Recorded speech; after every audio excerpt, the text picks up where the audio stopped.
શહેરના ઉધના વિસ્તારમાં જાણે ગુનેગારોને પોલીસનો ડર રહ્યો ન હોય તેમ હિંસક હુમલાની ઘટના સામે આવી છે। કાશીનગર વિસ્તારમાં સામાન્ય બોલાચાલી બાદ મામલો બીચકાતા કેટલાક અસામાજિક તત્વોએ બે યુવકો પર તલવાર જેવા તીક્ષ્ણ હથિયારો વડે જીવલેણ હુમલો કરતા સમગ્ર પંથકમાં ચકચાર મચી ગઈ છે।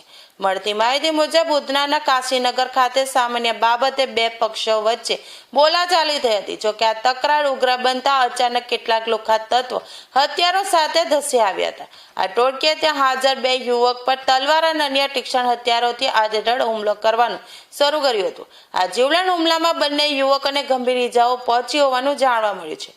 આ સમગ્ર હુમલાની ઘટના નજીકમાં લાગેલા સીસીટીવી કેમેરામાં કેદ થઈ હતી। ફૂટેજમાં સ્પષ્ટપણે જોઈ શકાય છે કે હુમલાખોરો કેવી રીતે બેખૌફ બનીને તલવારો લહેરાવી રહ્યા છે અને યુવક પર હુમલો કરી રહ્યા છે। આ દ્રશ્ય સોશિયલ મીડિયામાં વાયરલ થતા લોકોમાં ભયનો માહોલ જોવા મળી રહ્યો છે। ઘટનાની જાણ થતાં જ ઉધના પોલીસનો કાફલો ઘટના સ્થળે પહોંચી ગયો હતો। પોલીસે સીસીટીવી ફૂટેજના આધારે હુમલાખોરોની ઓળખ કરવાની તજવીજ હાથ ધરી છે।